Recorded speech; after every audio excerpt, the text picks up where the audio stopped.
Hi hello வணக்கம் மக்களே. School of business organisation Tiruvannamalai. இது நம்மளோட டிஜிட்டல் மார்க்கெட்டிங் கம்பெனிங்க. இதில் ஒர்க் பண்ண இன்ட்ரெஸ்ட் இருக்கவங்க என்னோடய வாட்ஸ்அப் நம்பர் கான்டாக்ட் பண்ணுங்கள். வாங்க வீடியோக்குள்ளே போகலாம்.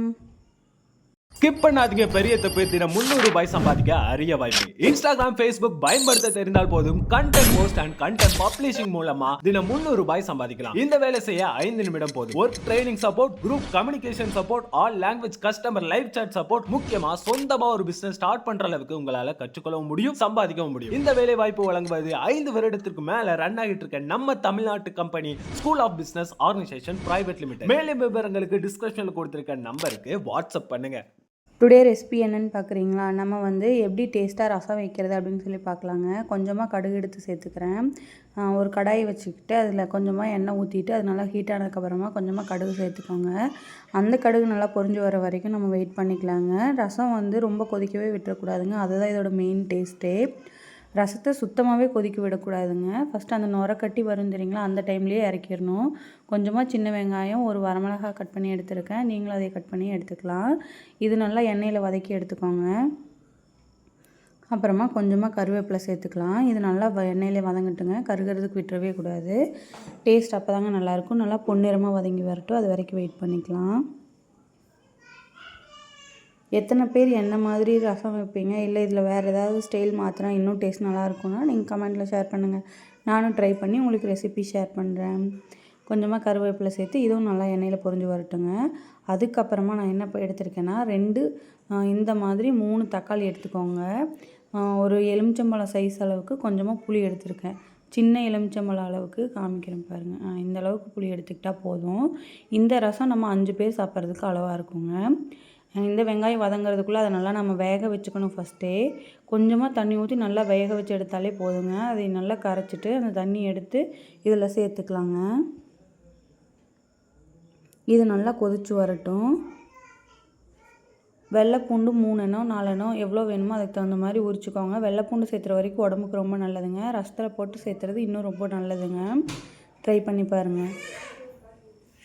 இந்த புளியும் தக்காளியும் கரைச்சி எடுத்துருக்கோம்ல, அதை சேர்த்துக்கிட்டு அதை நல்லா கொதிக்க விட்டுக்கலாங்க. இந்த மாதிரி ஃபுல்லாக வடித்து எடுத்துக்கோங்க. தேவையான அளவு கொஞ்சமாக தண்ணி ஊற்றி நல்லா புளிஞ்சு எடுத்துகிட்டு தேவையான அளவு 2வது புளிப்புக்கு தகுந்த மாதிரி தண்ணி சேர்த்துக்கலாங்க. இந்த மாதிரி நல்லா கொதிக்க வச்சுக்கலாங்க. இதில் தான் கொதிக்க வைக்கணும். ரசம் ஊற்றி வச்சதுக்கப்புறமா அதுக்கு தேவையான இன்க்ரீடியன்ட் சேர்த்ததுக்கப்புறமா நம்ம அதை கொதிக்கிறதுக்கே விடக்கூடாதுங்க. இந்த மாதிரி எல்லா தண்ணியுமே நம்ம வடித்து எடுத்துக்கலாங்க. இது நல்லா கொதி வரட்டும். வெள்ளைப்பூண்டு தோல் உரிச்சிட்டு நல்லா தட்டி எடுத்துக்கலாம். அதையும் சேர்த்துக்கிறேங்க. இது நல்லா வெந்து வரட்டும். அது வரைக்கும் வெயிட் பண்ணிக்கலாம். அதுக்கப்புறமா ரசப்பொடி வீட்லேயே அரைச்சி வச்சுருக்குறேங்க. இதோட ரெசிபி வேணும்னா சொல்லுங்கள். அவ்வளோதான் கைஸ். ரசப்பொடி கொஞ்சமாக சேர்த்துக்கலாம். 1.5 ஸ்பூன் அளவுக்கு. நீங்களும் அந்தளவுக்கு ரசப்பொடி எடுத்துக்கோங்க. இதை வீட்டில் அரைச்ச ரசப்பொடி தாங்க. நீங்கள் கடையில் வாங்கி யூஸ் பண்ணுறத விட நீங்கள் வீட்டில் அரைச்சிக்கோங்க. அதோட ரெசிபி வேணும்னா நான் ஆட் பண்ணுறேங்க. இது நல்லா கொதிச்சு வரட்டும். அது வரைக்கும் வெயிட் பண்ணிக்கலாம். இதை நல்லா கலக்கி விடுங்க. இதுக்கப்புறமா நீங்கள் ரொம்ப கொதிக்கிறதுக்கே விடக்கூடாதுங்க ரசத்தை. அதுக்கப்புறமா கொஞ்சமாக பருப்பு தண்ணி எடுத்து வச்சுருக்கேன். தேவையான அளவு உப்பு சேர்த்துக்கலாம். இந்த அளவுக்கு கொதிச்சு வரும்போது பருப்புலேருந்து வடிகட்டின தண்ணி, பச்சை பயிறு ரசம் வைக்கலாம், கொள்ளு ரசம் வைக்கலாம், சாம்பார் வைக்கிறோம் இல்லையா, துவரம் பருப்பு, அதில் கூட தண்ணி வடித்து எடுத்து அதில் ரசம் வைக்கலாம் கைஸ். இதையும் நம்ம ஆட் பண்ணிவிட்டு இதை நல்லா கலக்கிக்கலாம். இதுக்கு உப்பு காரம்லாம் அளவாக இருக்கான்னு செக் பண்ணிவிட்டு வேணும்னா ரசப்பொடி கொஞ்சம் சேர்த்துக்கோங்க. உப்பு கம்மியாக இருந்ததுன்னா கொஞ்சமாக கல் உப்பு சேர்த்துக்கலாங்க.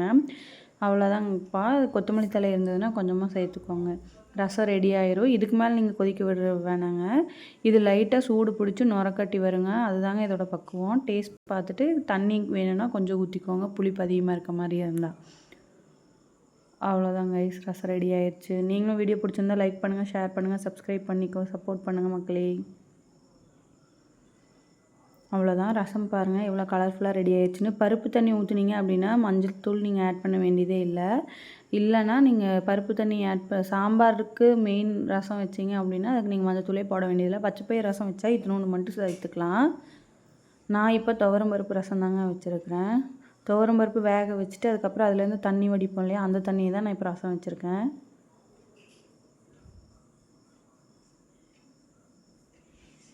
உப்பு பத்தலைன்னு கொஞ்சமாக நான் சேர்த்துக்கிட்டேன்.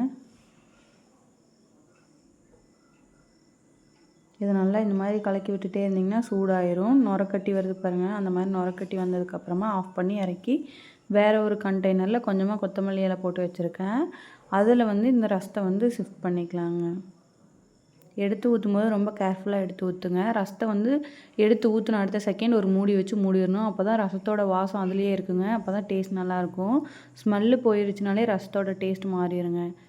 அவ்வளோதான், இந்த மாதிரி ரசம் வந்தாலே போதுங்க. தேங்க்யூ, பாய் பாய்.